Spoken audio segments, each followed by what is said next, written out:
Dumukwang palapit si Kenji sa isang tenga ni Britney. Malumanay ang boses niya pero merong lambing na kasama. Muli niyang susubukin ng asawa. Baka sakaling ngayon ay magtagumpay na siya. Nitong mga nakaraang araw ang dami kong realization sa buhay. Hindi na ako mangbababae. Hindi ko na uulitin ang ginawa kong kalokohan sa'yo. Dahil nalaman kong kahit gaano pa kaganda at kaakit-akit ang katawan ng isang babae, sa harapan ko ay hindi nito magagawang mapukaw ang damdamin ko at maging ang pagkalalaki ko. Kahit na maghubad pa siya ng damit sa harapan ko, wala na yung gigil ko sa kanila.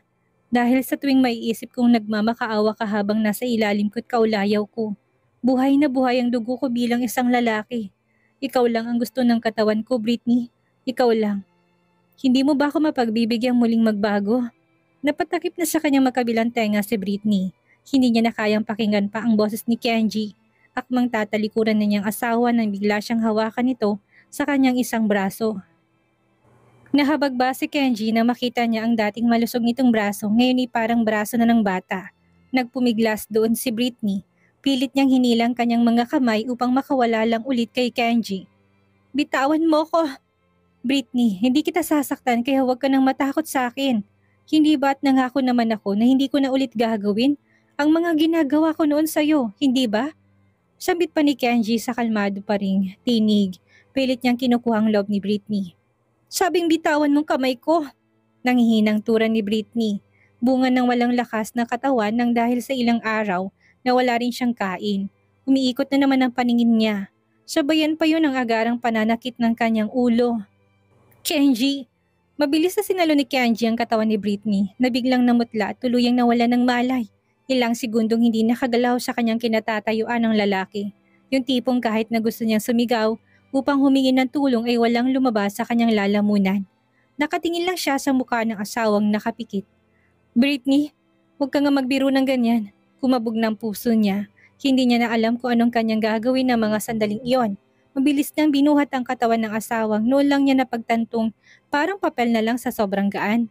Napaka-malnourished na nito sa kanyang edad. Nilamon pa siya ng sobrang awa. Naiyak na siya sa mga sandaling iyon. Nang maibaba ang katawan ni Britney ay natataranta na siyang pumunta ng pinto. Manang Elsa, bilis! Tumawag ka ng doktor! Papuntahin mo dito si Dr. Abad! Nang marinig yan ng matanda ay patakbo itong umakyat ng ikalawang palapag. Mr. Barrowell, ano pong nangyari? Anong ginagawa mo dito? Ang sabi ko tumawag ka ng doktor dahil nawalan ng malay ang asawa ko. Hinihingal na bulyaw ni Kenji sa matandang lalaki ng mga mata. Hindi makapaniwala sa narinig. Ang buong akala ni Manang Elsa ay may pinagtatalunan na naman ang mag-asawa. Hindi niya alam na iba palang inuutos nito sa kanya. Nang dahil doon ay biglang naistatwa ang matanda nang dahil sa gulat. Ano ba? Ang sabi ko magpapunta ka ng doktor. Hindi mo ba ako naririnig ha? Nasaan si Dr. Abad? Sige po, sandali lang po Mr. Barrowell. Tumalikod ng matanda, kulang na lang ay mahulog na siya sa hagdan upang maghagilap lang ng mga oras na yun ng doktor na kailangan ng amo nilang babae. Hindi niya alam din ang buong detalye kung kaya naman wala siyang maisagot sa tanong ng doktor na kanyang kausap. Ang tanging sinabi lang niya ay kailangan sa bahay ng doktor sa oras na iyon sa utos ng kanilang among si Kenji. Nataranta na rin ang doktor sa kabilang linya sa narinig. Alam niyang urgent yon dahil kung hindi iiyak ang matanda. Emergency kumbaga, kung kaya naman wala na siyang inaksaya pang oras at panahon. Basta pumunta ka na dito, hindi ko rin alam. Sabi ni Mr. Barrowell, urgent daw. Bilisan mo Dr. Abad. Inip na naglalakad-lakad ang sobrang kabadong si Kenji malapit sa pwesto ni Britney. Ilang beses niyang tinapik ang pisngi nito, ngunit natili itong walang malay tao. Nakapikit pa rin ang kanyang mga mata na parang natutulog pero ang putla pa rin ang kanyang buong mukha at parang lantang gulay doon. Ayan ang sinasabi ko hindi ka kasi kumakain. Tingnan mo ng resulta. Shit naman Britney. Paninisi niya sa wala pa ring malay na asawa. Tumahip ang kanyang dibdib sa labis na kaba. Ngayon lang siya sobrang nataranta nang makita itong mawala ng malay sa mga braso niya. Britney naman kasi, hindi mo inaalagaan ang sarili mo. Gusto mo na talaga yatang mamatay. Paano na lang ako? Paano na lang anak nating si Noah? Dagdag niyang hindi na alam kung maiihi o ano sa kanyang sobrang stress. Panay ang lingon niya sa may pintuan ng kanilang silid kung nasaan ang matanda. Kadarating lang ito. Manang Elsa, wala pa bang doktor? Taga saang lupalop bang tinawag mo? Hindi ba malapit lang? On the way na raw po siya, Mr. Barrowell. Lumulunok laway na tura ni Manang Elsa. May dala siyang maligamgam na tubig na nasa batya at may babad na bimpot mint na ointment para kay Britney. Walang imik niyang pinunasan ng babae sa mukha. Pinaamoy na rin ito ng ointment. Isang kinuha niya. Nang dahil yan sa gutom kung kaya ito nawala ng malay. Kanina pa siya on the way. Mapapahamak na lang ang pasyente. Sino bang tinawag mong doktor? Hindi ba si Dr. Abad? Kaya nga siya malapit lang dito sa bahay. Pinatira para in case of emergency, hindi ba? Anong kalokohan ang ginagawa niya? Nulang naman ng Elsa nakitang mataranta si Kenji nang dahil sa kanyang asawa. Sa tingin niya ay may katiting pa nga itong pag-asang magbabago dahil mahal pa nitong asawa.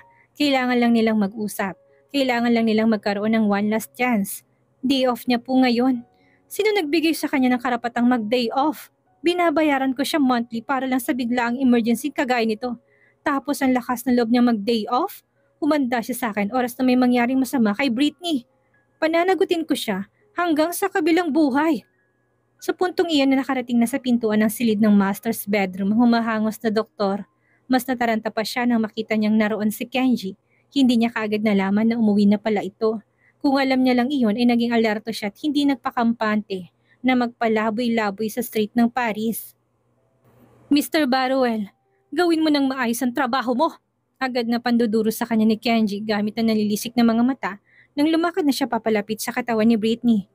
Oras na may mangyaring masama sa asawa ko, nang dahil sa bagal mo, ikaw ang pagbabayarin ko, ikaw ang mananagot. Emergency doctor ka niya dito, hindi ba? Gigil na tura ni Kenji habang makalapat ang kanyang mga ngipin. Napatungo na lang ang doktor at ginawa ng kanyang trabaho. Kilala niya ang lalaki, ang pagkatao nito. Kapag sinabi at banta niya, malamang ay gagawin niya yon. Pasensya na po, Mr. Barrowell. Mahina niyang sagot na may halong nakakakilabot na takot. Nang magising si Britney ay nakahiga na siya sa kama. Ang huling natatandaan niya ay kausap niya pa si Kenji. Sinubukan niyang bumangon ngunit kagad siyang natigilan na makitang nakatali ang kanyang dalawang kamay sa kama at hindi niya magawang makagalaw. Ganon din ang dalawa niyang mga paa. Gulantang na napatitig siya sa kisame na silid. Pinagapo siya ni Kenji. Bakit niyo naman gagawin to? Agad niyang napansin ang transparent nutrient solution na nakakabit sa kanyang isang kamay. Makirot ang karayom na nakabaon doon. Nangangahulugan lang yon na kahit na siya'y magutom ng isang buwan, hanggat pumapasok yun sa katawan niya hindi siya mamamatay. Masakit siyang ngumiti. Gagawin talagang lahat ni Kenji basta wag lang siyang mamatay. Ang hindi nito alam ay mas lalong lumulobong galit niya dito. Higit na lumalaglag ang kanyang galit. Mas nadidiligan yon at sumisidhi pa. Ang tanga niya talaga. Paano niya naisip na magiging malambot ang puso ni Kenji sa kanya? Yung tipong kapag nalaman nitong hindi niya pagkain, ay mapipilitan siyang sumuko at hahayaan siyang umalis na lang. Nakalimutan niyang hayop nga pala to. Hayop kung mag-isip at saka dominante din ito. Parang pundidong ilaw na nawala ng liwanag ang mga mata ni Britney nang maisip niya yon. Gusto niyang humagulhol ng iyak. Gusto niyang magwala, ngunit batid niyang kapag ginawa niya yon ay mawawalan siya ng lakas. Mag-aaksaya lang din siya ng oras dahil wala rin namang mangyayari. Siya lang din doon ang mahihirapan at wala ng iba. Madaragdagan lang ang frustration niya sa kanyang puso. Tahimik lang siyang nakahiga doon habang invisible na pinipiga ang kanyang puso. Ayaw niya nang mag-hunger strike. Yung pagkakatali niya sa higaan parang mas naging malupit pa yun kumpara noon na nagagawa pa niyang lumabas ng silid. Pumanaog at makalabas upang maglakad-lakad sa palibot ng tinitirahang bahay. Namasa ng gilid ng mga mata ni Britney dahil wala na siyang makitang katiting na pag-asa pa. Iyon ang katapusan niya, pagod na siya. Sukong-suko na rin ang katawan niya at isipan. Tahimik na naman siyang lumuluha. Wala na siyang kakampi sa mundo, wala na talaga. Pinagkaisan siya ng lahat. Britney, gising ka na? Nagkukumahog na lumapit si Kenji, bahagyang lumuhod pa ito sa gilid ng kama. Ilang beses na sinubukan ni Kenji kausapin pa si Britney. Ngunit nanatili itong nakatitig sa kanya habang tigmak sa luhang mga mata. Hinaplos-haplos niyang pisngin ng asawa gamit ang likod ng palad niya. Anong masakit sa'yo? May gusto ka bang kainin? Sabihin mo lang sa akin, bibilhin ko. Ibibigay ko sa'yo. Namumulang mga matang tinitigan pa rin siya ni Britney. Puno ng hinanakit ang mga mata nito, puno ng puot. Wala nang pagsidla ng sama ng loob niya sa asawa na ngayon ay mas nagpatong-patong pa doon. Bakit ako nakatali? Hindi pa ba sapat sa'yo na ikulong ako dito? Ganyan na ba kasamang ugali mo? Asawa mo ako. Hindi mo ko alagang hayop lang dito, Kenji. Asawa mo ako! Tao ako! Asawa mo! Malakas niyang sigaw gamit ang paos na tinig habang umiiyak. Napakasama mo talaga. Ang sama-sama mo. Nagtatarantang akmang kakalaga na siya ng tali ni Kenji. Ngunit agad siyang pinigilan ng doktor. Dahan-dahan niyang inilay yung kamay sa tali ni Britney. Kung siyang masusunod, tatanggalin niya na ito ngayon. Kalma Britney, nagwawala ka kasi kanina kung kaya naman minabuti namin itali ka. At saka isa pa, makailang beses mo na ring binubunot ang karayom sa kamay mo. Ang panoorin kang kabitan ng karayom akong nasasaktan. Kaya nakatali ka ngayon dahil hindi ka makabitan ng maayos. Hindi dahil gusto ko yan. Iniiling ni Britney ang ulo, hindi siya naniniwala sa asawa. Bakit siya magwawala? Wala siyang matandaan, saka hindi naman yan permanente. Uubusin mo lang yan na sabag at pwede na yung tanggalin. Bukas naman ulit ikakabit hanggang sa makabawi kang muli ng lakas ng katawan. Hindi ka naman palaging ganyan. Kailangan lang gawin yan sa'yo dahil hindi ka kumakain. Puno ng pasensyang paliwanag ni Kenji kahit nabatid niyang hindi maniniwala sa kanya si Britney. Kaunting tiis na lang Britney, kaunting-kaunti na lang. Napakurap na doon si Britney. Imposible na maging concern si Kenji sa kanya. Masama ito, yun ang alam niya. Halimaw, walang puso at saka walang kaluluwa at pagmamahal. Pagdating sa kanya, imposible ang nakikita niya. Hindi siya nito susuyuin ng ganon. Matagal nang nawalan ng pasensya si Kenji sa kanya. Mr. Barrowell, ulitin ko sinabi ko sa'yo. May psychological problem ang asawa mo. Kailangan niyang, ilang beses ko bang sasabihin sa'yo na hindi baliw ang asawa ko? Angil ni Kenji na hinarap ng doktor, nalilisik ng kanyang mga mata. Nangihina lang siya, pero hindi siya baliw. Hindi siya baliw. Narinig mo? Walang sakit na ganyan ang asawa ko. Kaya huwag mo kong pangungunahan. Maliwanag? Natameme na doon si Dr. Abad. Hindi na piniling sabihin pang ilang opinyon niya tungkol sa kalusugan ng asawa ni Mr. Barrowell. Nang matapos ang IV drip ni Britney ay tinanggal na iyon at mabilis na niyang nilisan ang silid. Iniwan ang mag-asawa sa loob ng kanilang silid. Muling bumalik ang malambot na paningin ni Kenji kay Britney nang mawala ng doktor. Maingat niyang kinalagan ito ng tali at tinulungan ng bumangon. Medyo malakas-lakas na ng konti ang katawan ni Britney, ngunit bakas pa rin ang gutom sa kanyang itsura. Bumungad si Manang Elsa sa may pintuan matapos na kumatok ng ilang beses. Buhat ang isang tray ng pagkain pinaluto ni Kenji. Lugaw lang yun na may chicken para naman hindi mabiglang tiyan ni Britney na walang anumang laman. Kapag nakailang araw na itong kumakain, pwede na sa iba pa. Halika, umayos ka ng upo. Susubuan kita. Kailangan mong kumain kahit na ilang kutsara lang. Hindi gumalaw si Britney ni hindi ito nagsalita. Iniiwas ng mga mata kay Kenji. Kabaliktaran yan kanina ng daldal niya at ang tapang-tapang niya. Hindi siya magpapadala sa kabaitang ipinapakita ni Kenji. Alam niyang patibong lang ito. Saka lang siya maniniwala oras na hayaan itong maging malaya na siya. Sige na, huwag nang matigas ang ulo para makabawi ka ng lakas. Hindi ba at gusto mo na umuwi ng Pilipinas? Paano ka uuwi kung ganyan ang kalagayan mo? Paano mo gagawin ang gusto mo? Kailangan mo kumain. Hayaan mo pakainin kita.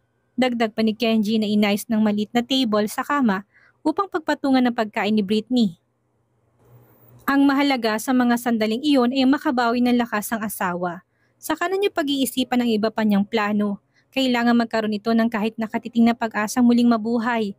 Yun ang naisip niyang paraang gamitin sa kanya. Kung makikita kong okay ka na, saka kita hayaang gawin ang gusto mo. Kilala mo ko Britney, kilala mo ko. Hindi na nalaban pa si Britney at maayos na siyang umupo. Tinanggap niya ang pagkain unti-unting isinusubo sa bibig ni Kenji. Bakas pa rin ang bigat sa puso niya. Hindi yun nawala. Napangiwi siya na maramdaman ang panghahapdi ng labing ikinabitak-bitak na. Oo, umiinom siya ng tubig pero hindi naging sapat kaya naman dehydrated ang katawan niya. Ganyan nga Britney, ganyan nga. Kumain ka. Magpakalakas ka. Piliin mong mabuhay. Piliin mong lumaban. Namamasa ang bawat sulok ng mga matang tura ni Kenji upang hindi makita ni Britney ay mabilis nang ikinurap ang mga mata at ipinagpatuloy ang ginagawa niyang pagpapakain sa kanyang asawa. Isang linggo ang matuling lumipas. Araw-araw na nagtutungo doon si Dr. Abad upang bigyan siya ng IV drip. Masakit man ang kamay ni Britney sa tusok ng karayom na ginagawa nito, hindi niya yun ininda. Naiintindihan niya rin kasing kailangan iyon ang katawan niya. Itinigil niyang pagkain dahil tuwing gagawin niya yon ay sumasakit ng sobrang kanyang tiyan. Dumidepende na muna ang katawan niya sa ibinibigay na gamot na ipinapasok sa kanyang katawan. Bahagyang bumuti-buti na ang relasyon nila ni Kenji na napansin na rin ng mga taong nakapaligid sa kanila dito. Akala ng lahat ay magtutuloy-tuloy na yon hanggang sa gumaling si Britney. Iisa lang naman ang hangad nila, ang makabawi ito ng lakas at makabalik na rin ng Pilipinas. Sasagutin ko lang ang tawag ng sekretary ko. Paalam ni Kenji na makitang tawag nito sa kanya. Babalik din ako kaagad, dadaling ko na rin si Noah papasok dito. Magandang takbo ng negosyo ni Kenji, ganun din ang kumpanya niya sa Pilipinas. Mr. Baruel, kakatapos ko lang po makipag-usap sa kapatid mo si Mrs. Almeda. Ang sabi po niya, hindi na nila mahahawakan ng kanyang asawang kumpanya mo doon. Kailangan niyo na po magdesisyon kung bibitawan ng kumpanya natin ang ongoing project at hindi yun maaayos. Hahanap daw ng partner natin ng ibang kumpanyang makakatulong sa kanila. Malaki pong mawawala sa Baruel firm, sir. Nagulo na ni Kenji ang kanyang buhok. Napahilamos na rin siya ng mukha mula na magkasagutan sila ng kapatid niyang si Althea. Hindi na tumuling nakipag-usap pa sa kanya. Pinapadaan na lang nitong lahat doon sa kanyang secretary.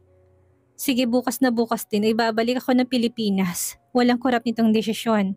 Hindi na nagulat ang sekretary niya sa desisyon ng amo. Kilala niya itong pagdating sa negosyo. Nagagawa nito yun ang lahat ng paraan dahil napakahalaga ng kumpanya.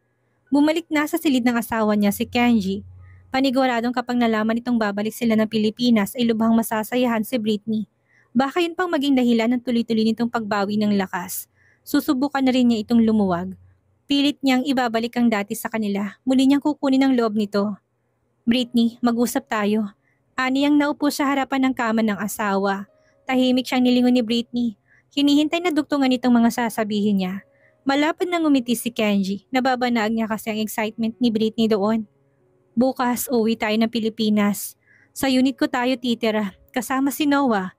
Hindi mo kailangang bumalik sa villa upang manirahan doon ng mag-isa. Kung gusto mo, kapag nanumbalik ng lakas mo, pwede kang bumalik sa pag-aaral ng pagpipinta.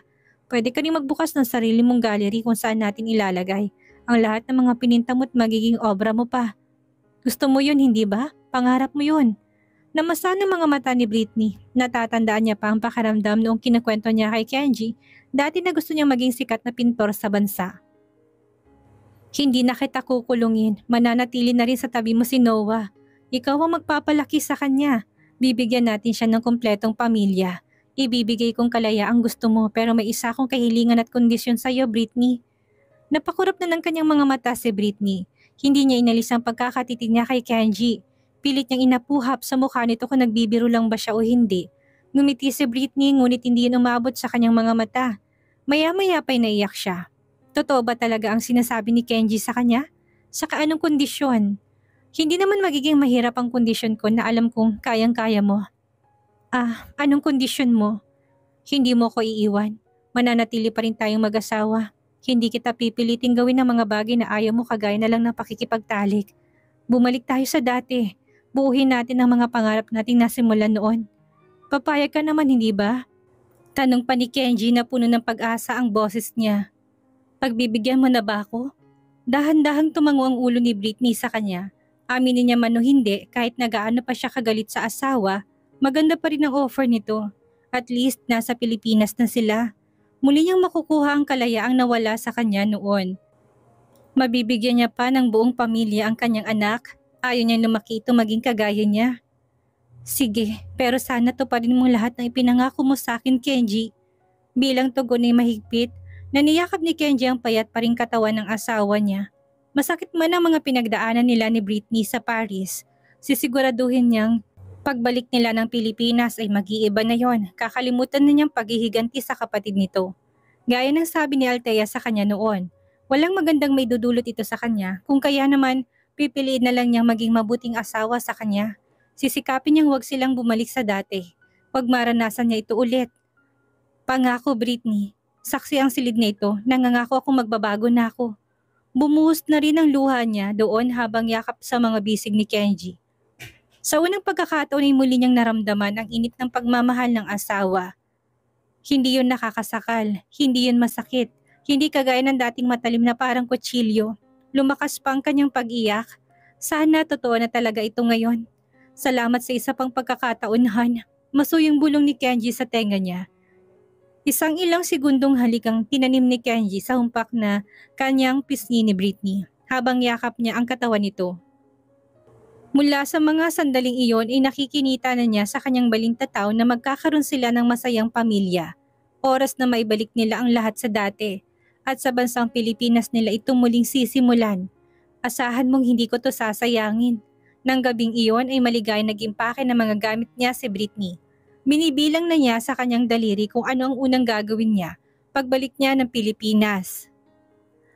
Imposible na papayagan siya ni Kenji makipagkita sa kanyang kapatid kung kaya naman pinalis na niya yon sa kanyang isipan. Hindi rin mawala sa isipan ni Britney kung ipapakilala rin ba siya ni Kenji sa kanyang pamilya at aayaing makipag-dinner dito. Huwag yung ngayon ang isipin mo, Britney. Ang mahalaga ay makabalik ka na sa Pinas. Mahinang bulong niya. Yun lang naman ang gusto't minimithi niya noon pa man. Muli niyang panghahawakan ng pangako ni Kenji kahit na parang ang hirap. Sabi nga sa pagpipinta, kailangan ng mahabang pasensya. Hindi mo agad makikita ang ganda ng iyong obra sa ilang stroke ng brush sa canvas. Masusi mo tong pag-aaralan, lininangin pa iyong kakayahan hanggang sa tuluyan tong matapos. Ganun ang papanindigan niya kay Kenji. Titingnan niya kung tunay ngang magbabago to. Kagaya ng binanggit niyang pangako sa kanya. At least pinagbigyan niya na isa pang pagkakataon na wag sana tong sayangin at mapunta lang sa wala. Isang pagkakataon para sa kanilang anak na si Noah. Ano ang mangyayari ngayon tinanggap na muli ni Britney ang pagkakataong magkaayos sila ng asawa bilang isang pamilya? Mapanindigan na kaya ni Kenji ang pangako sa asawa? Ano kayang mangyayari sa pag-uwi nila ng Pinas? Yan ang ating aalamin sa susunod nating kabanata.